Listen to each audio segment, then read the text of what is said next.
د اسلامي امارت د واکمنۍ یو مهم چارواکي د نوموړې واکمنۍ له یو فرمان څخه انکار کړی. ابراهیم صدر د ملا هیبت الله اخوندزاده له حکم سره مخالفت کړی. ښاغلي صدر د انکار او مخالفت نتیجه به څه وي؟ بشپړ جزئیات په ویډیو کې تر پایه وګورئ. پتمنو لیدونکو ستړي مشئ.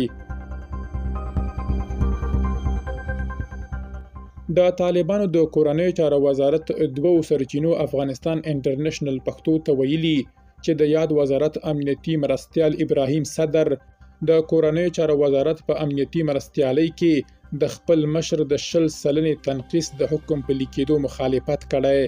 سرچینې زیاتوي د طالبانو د مالیې وزارت د کورنیو چارو وزارت معاشونه هم ځنډولي دي.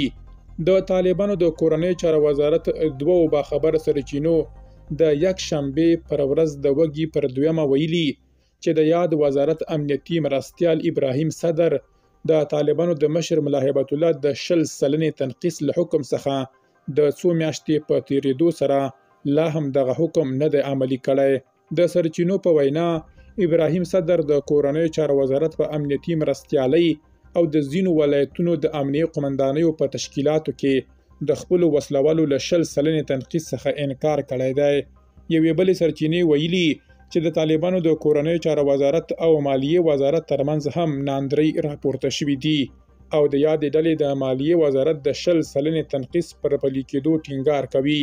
سرچینې زیاته کړي د کورنیو چارو وزارت په نورو برخو کې او د ولایتونو په ځینو امنیه قمندانیو کې د ملا هیبت الله د 20 سلنې تنقیص حکم تطبیق شوی، خو د کورنیو چارو وزارت په امنیتي مرستیالۍ او کابل امنیه قمندانۍ کې لا تر اوسه نه دی پلی شوی. درنو لیدونکو له مالتیا